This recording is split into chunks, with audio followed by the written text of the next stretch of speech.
Today we're going to learn how to play Let It Be by the Beatles. This is a great song and actually gives us a whole lot of opportunities to practice some of the techniques we're learning when we're starting out on the guitar.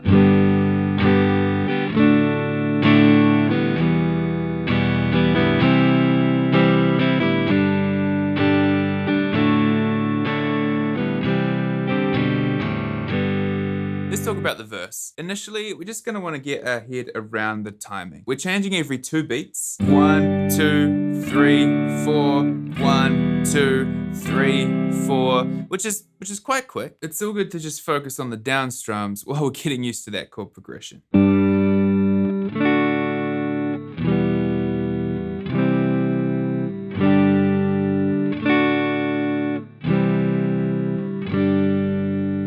So that's all good, but it doesn't quite have the vibe of the song. We kind of want to hear this part. So let's try add that in. That bar without the bass line would go 1, 2, 3, 4.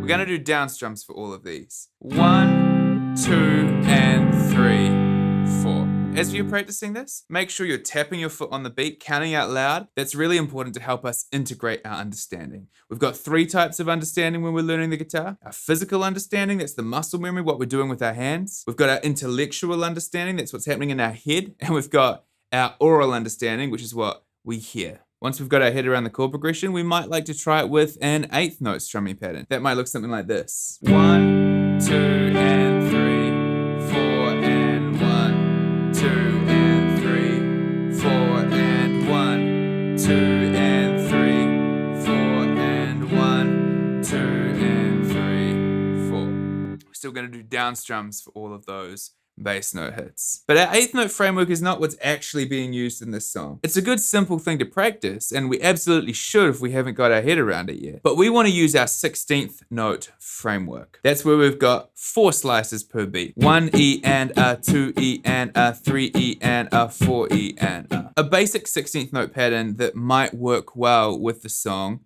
is something like this.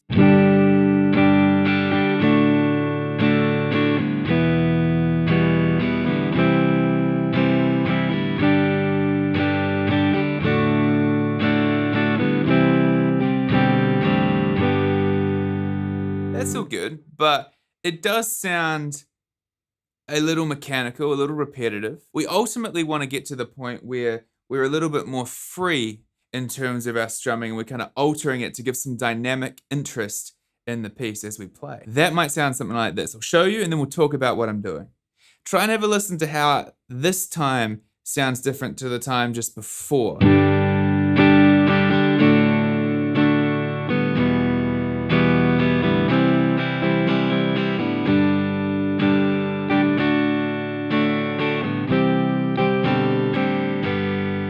I was able to vary my strumming to create a lot more energy in different moments during that progression. Basically, we're drawing from our 16th note framework. I could play every slice, but that would really sound dumb. That would sound like this.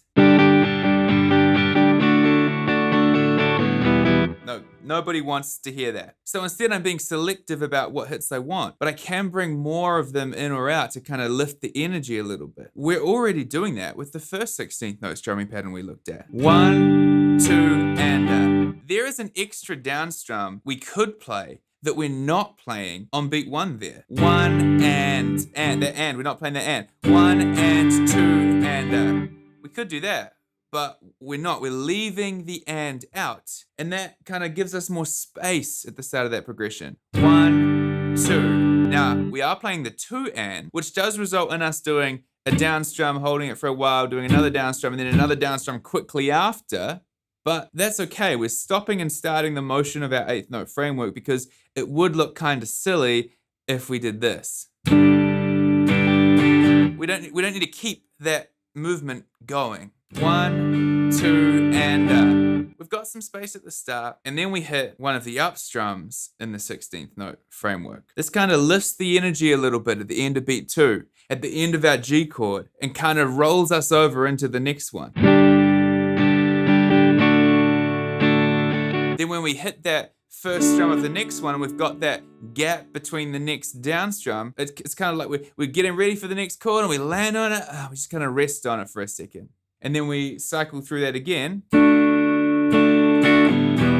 For the next thing, we're kind of lifting the energy up and we land on the next chord. We don't have to keep strumming because it just gives us a second to get used to that chord. So we're changing the dynamic rhythmically by being selective about which slices we're playing from our 16th note framework. If it's on the beat, it's always going to be a down strum. If it's on the and, it's always going to be a down strum. If it's on the E and the R, it's an up strum. We've got this principle called constant motion. We're just deciding whether or not we hit the strings on the way past. Now, we're not limited to play the strict strumming pattern that we looked at the start. We can do whatever the heck we want. We can dynamically alter the strumming pattern using our 16th note framework however we want. Instead of thinking, which strumming pattern should I play for this song? We want to think about, how do I play the individual beats in this song? Yeah, sure, we've got our kind of core strumming pattern that we're using, but then we can vary that however we want. So in this case, the core pattern would be this. But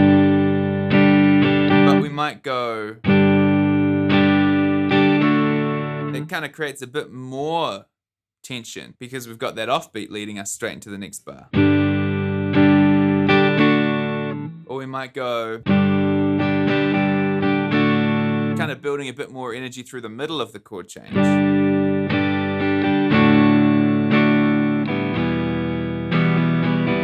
On this chord here, I went 1, 2, E, and but in all of these examples, I am hitting the 1 and then not doing another down strum until the 2. I'm missing that and, which could be there because I'm still trying to maintain the core feeling of the strumming pattern. I'm just altering it how I want to change the energy in the piece. And then when we get to that second line in the verse,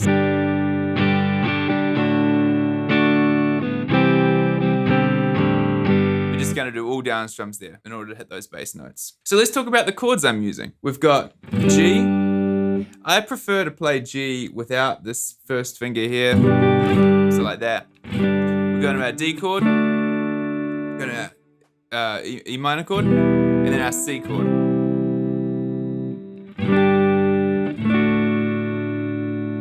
When I hit this part here, I'm actually adding a note onto C. It's still a C chord. C is made up of the notes C, E, and G. I'm just adding an extra G. But this creates a nicer harmony when I hit those bass notes. I'm also landing on this G at the end. Still a G chord, it's just a slightly different flavor to this one. I just like how this sounds more in the context of that descending riff.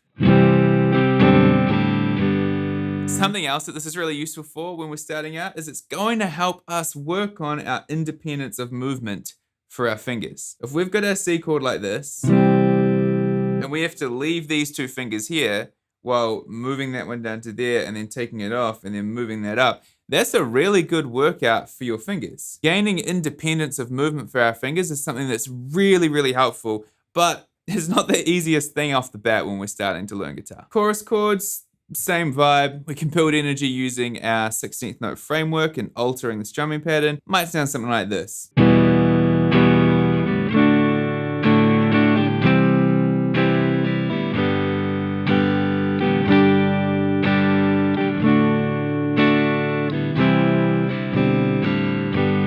In that example, when I had the G to G back to back in the chorus, I decided to use this G shape the first time and that G shape the second time to create a little more movement. You don't have to do that. As I was playing it, I thought to myself, maybe that actually would have sounded better if I'd have just used that G shape both times.